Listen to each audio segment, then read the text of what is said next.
ముక్కోటి ఏకాదశి జనవరి 10న ఉన్న ముక్కోటి ఏకాదశికి ఏమి చేయాలి, ఏమి చేయకూడదో తెలుసుకుందాము. ముక్కోటి ఏకాదశి ఇందులో చాలా పవిత్రమైన రోజు. ఆ రోజు అంటే జనవరి 10న ఉపవాసం ఉండి లక్ష్మీదేవిని, విష్ణుమూర్తిని పూజిస్తే సిరి సంపదలతో పాటు మోక్షం కూడా లభిస్తుందని పురాణాలు చెప్తున్నాయి.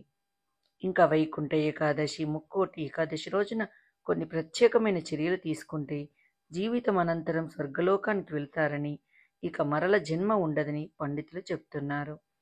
ఏకాదశి అంటేనే విష్ణు సంబంధ ఆలయాలు కిటకిటలాడుతుంటాయి. ఇక ముక్కోటి ఏకాదశి, వైకుంఠ ఏకాదశికి ఉండే విశిష్టత అంత ఇంత కాదు. ఆ రోజున అంటే జనవరి 10న విష్ణుమూర్తితో పాటు ముక్కోటి దేవతలు భూలోకంలో సంచరిస్తారని ఆధ్యాత్మికవేత్తలు చెప్తున్నారు. ఆ రోజున రాక్షస సంహారి విష్ణుమూర్తి దంపతులను పూజిస్తే కష్టాలు తొలగి సిరి సంపదలతో పాటు మరణానంతరం మోక్షం లభిస్తుందని హిందువులు విశ్వసిస్తుంటారు.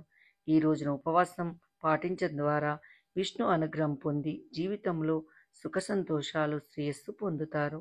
మరి ముక్కోటి ఏకాదశి రోజున పాటించవలసిన నియమాల గురించి తెలుసుకుందాము. బ్రహ్మ ముహూర్తంలో మేల్కొనాలి.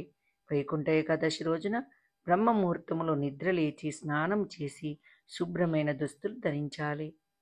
పూజాస్థలము, అలంకారము, పూజాస్థలాన్ని శుభ్రం చేసి పువ్వులు, దీపాలతో అలంకరించాలి.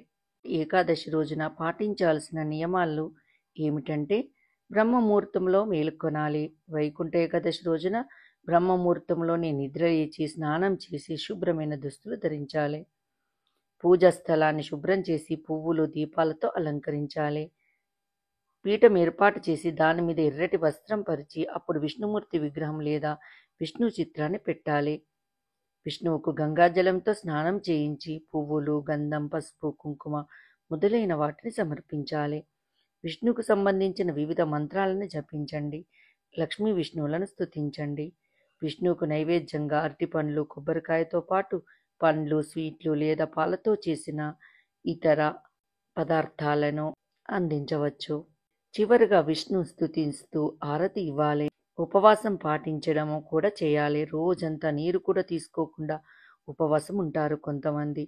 అలాంటి కఠిన ఉపవాసం పాటించడం సాధ్యం కాకపోతే పండ్లను తినవచ్చు. దాన ధర్మాలు చేస్తే మంచిదంటారు. ఈ రోజున దాన ధర్మాలు చేయడం వల్ల పుణ్యం లభిస్తుందట. ఓం నమో నారాయణ, ఓం విష్ణువే నమః వంటి విష్ణు మంత్రాలను జపించాలి. వైకుంఠ ఏకాదశి కథ వినాలి. ఏకాదశి పరణ అంటే ఉపవాసం విడిచే సమయంలో సాత్విక ఆహారం తినాలి. మరి వైకుంఠ ఏకాదశి రోజున ఏం చేయకూడదు? ఆ రోజు ప్రతికూల ఆలోచనలకు దూరంగా ఉండాలి. ఆ రోజున పొరపాటున కూడా అబద్ధాలు చెప్పవద్దు, కోపం తెచ్చుకోవద్దు, మహిళలను దూషించవద్దు, మాంసాహారానికి దూరంగా ఉండాలి. వెల్లుల్లి, ఉల్లిపాయ, వెల్లుల్లి తినవద్దు అని చెప్తారు కొందరు. ఈ వీడియో మీకు నచ్చినట్టయితే లైక్ చేయండి, కామెంట్ చేయండి, సబ్స్క్రైబ్ చేయండి. నోటిఫికేషన్ల కోసం పక్కనే ఉన్న బెల్ ఐకాన్ క్లిక్ చేయండి. Thank you.